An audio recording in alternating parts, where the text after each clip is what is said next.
Hello everyone, welcome back to my channel. I hope that wherever you are, you're doing well.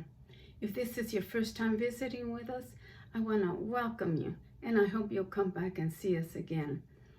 I was going to film outdoors, but it is so hot and humid that I decided against it, and here I am indoors. During these hot summer months, please keep the homeless in your prayers. And if you're going to be out driving around, consider carrying bottled water with you so that if you see a homeless person out in the street, you can give them something to drink, because the homeless tend to walk long distances. They do get tired and thirsty, and it's important that they stay well hydrated during these hot months. Today I want to talk to you about two dreams that I had a while back. These are dreams that left a very big impression in my heart, and I want to share them with you. Now, those of us that believe in God, we know that God speaks to us in many different ways. It can be through a dream, it can be through a vision, it can be something in your mind, something you think about. It could be something that you feel in your heart. And that is the way God delivers messages to us, instructions, even gives us encouragement. But keep in mind that Satan also uses the same resources to deliver messages to us. And we have to be wise enough to know where the message is coming from. Is it from God or down below?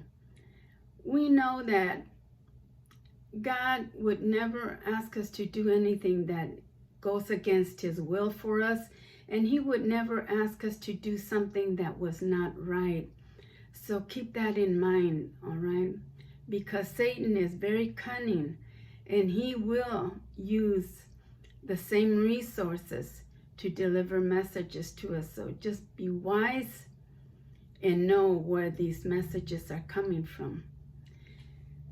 The first dream that I want to share with you is a dream that I had in 2020, right at the beginning of the pandemic. I had an aunt who I was very fond of, and I loved her very much. And sadly, she passed away, like I said, during the pandemic. And because we had the stay in place, I was not able to travel back home to California to attend her funeral. And that always made me feel kind of bad. And the dream is this. I find myself in a large field. It's a clearing in the woods, and I'm right in the middle of this clearing, and it is a beautiful and sunny day.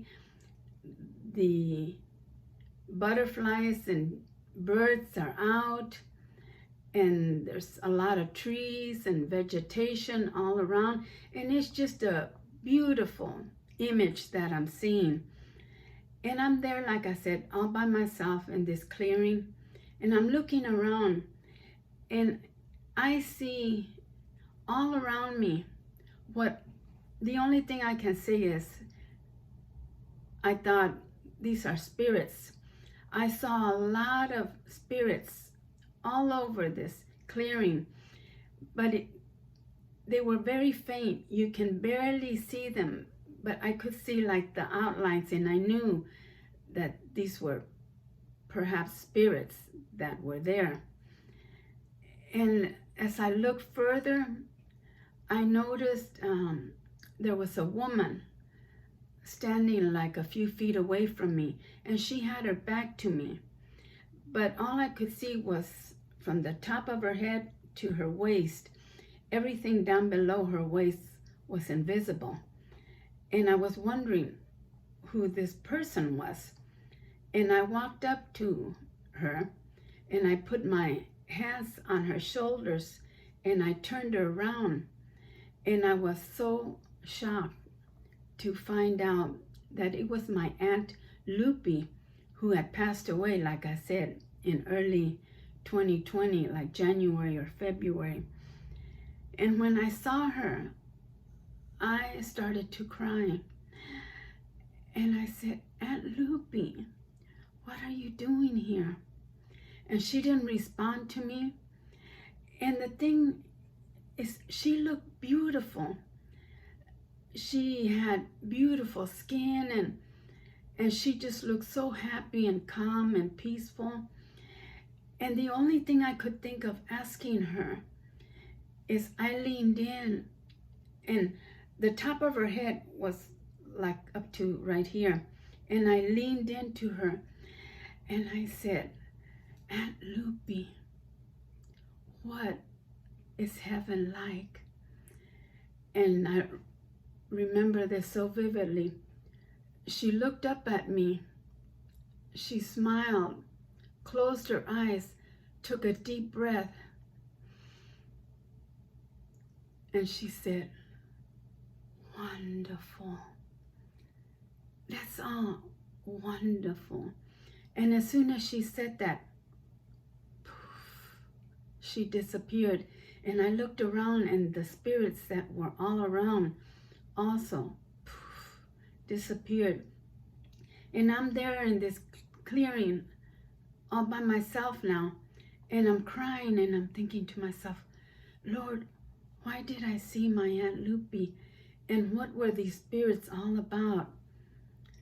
So that was one of them.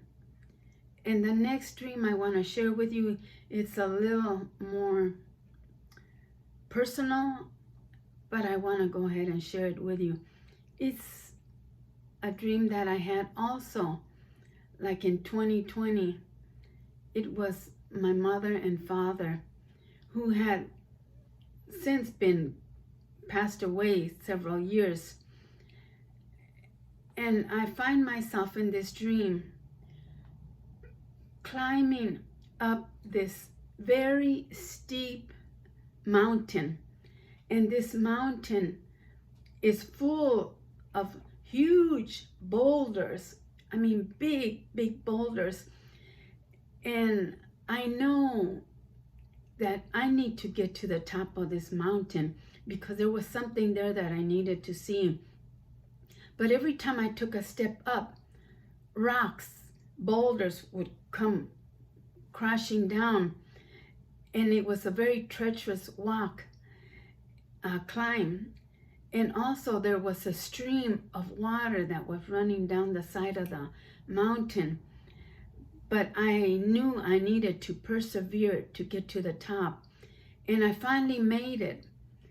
And when I get to the top, I looked out at this vastness, this vast field. And in the distance, I could see California. And I knew that I needed to get from the top of that mountain to California. And dreams never make sense, right? All of a sudden, I went from being at the top of this mountain to poof, I'm standing in the parking lot of where my mother and father used to live. They used to live in a senior gated community. But when they passed away, they had been living in a nursing home. And my father passed away before my mother, and like 2 years later, she followed him. And I'm there in the parking lot of the complex where my parents used to live. And I'm looking around not knowing, why am I here, Lord? And I saw this woman arrive, and she's walking up to the gate, and she's getting ready to go in. But all I could see was her back. And I knew that I needed to catch up to this woman. And so I quickened my pace, and I got to her. And just before she opened the gate to go in, she looked back and she said, oh, first of all, when I saw her, I was stunned because this was an aunt of mine, Aunt Helen, who had also passed away like in January of 2020. So in 2020, in January, I lost 2 aunts like within weeks of each other, and not from COVID, just different medical problems. And when I saw my Aunt Helen, I'm like, oh my goodness.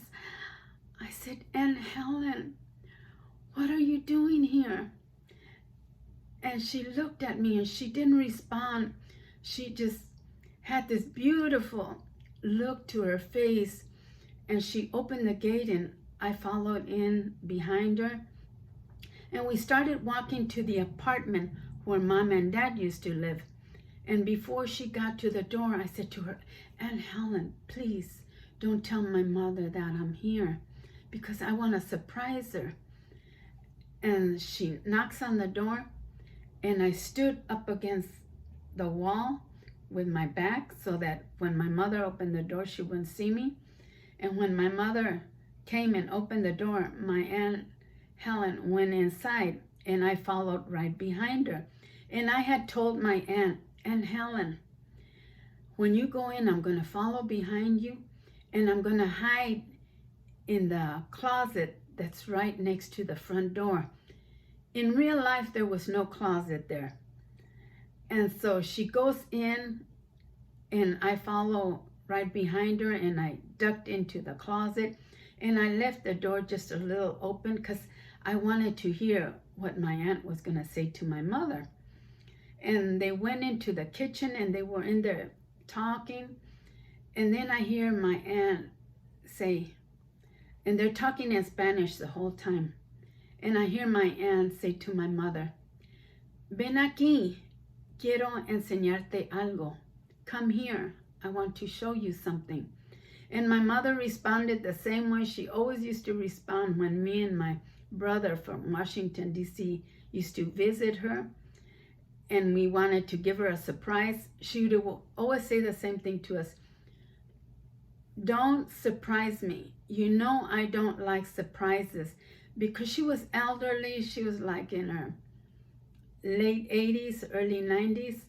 And she was always worried that the surprise was going to kill her. And she would always tell us, no me sorprendan. Ya saben que no me gustan sorpresas. Don't surprise me. You know I don't like surprises. But my aunt kept insisting, ven aquí, come here, come here. And my mother finally relented, and she went to the closet. She opens the door, and I'm standing there. And when I see my mother's face, I burst out crying. And I stepped out of the closet, and I put my arms around her, and I kept crying and saying, Mama, Mama, I love you, and I miss you so much. And my sweet mama, all she said to me was, I know. And then she said something to me that to this day I still remember. She said, not yet. What does she mean by that, not yet? And the look on their faces, it was just beautiful. And my father shows up, and he's standing right in back of my Aunt Helen. And I love my father also just as much as my mother. My father was a little scamp. He was like in his 90s, but he was always doing things to make me laugh, making silly faces at me. And he shows up, and he's standing in back of my Aunt Helen, and he's got this silly grin on his face. And it was so beautiful. Their faces were so perfect. There were no wrinkles, no age spots, no worry lines. And my mother, before she passed away, she developed skin cancer on the side of her face. And because of diabetes, they couldn't get it to heal. It was an open sore. It was cancerous. And they couldn't get that open sore to heal because of that diabetes. But there she is standing in front of me with this baby skin And she has none of those things. No cancer spots, no worry lines, no wrinkles, nothing. And they just look so beautiful and perfect and so happy and serene. And there was something so beautiful about them. And I'm there, like I said, just hugging my mother, not wanting to let go, and crying and telling her how much I loved her, how much I missed her. And every time I would say that, she would say, I know, not yet. And that's all she could say, because there was nothing she could do about it, right? And she turns me in the direction of the door, and she starts gently kind of guiding me to the front door. And I knew what was coming. I stepped over the threshold of the door, and I turned to look at them, and it's my mother, my aunt, and my lovable father. And they're all looking at me with this look of love and compassion and sorrow, because they know that not yet. And I'm standing there just weeping. And all of a sudden, poof, they disappeared. Everything disappeared. The apartment complex, nothing was there except me. I'm there in this void where nothing exists, and I'm there looking down, and I'm crying. And all of a sudden, I woke up, and I was still crying. And I thought about that dream for the longest time, and I would say to God, Lord, why? Why did you show me this? And what is the mystery? What did my mother mean by not yet?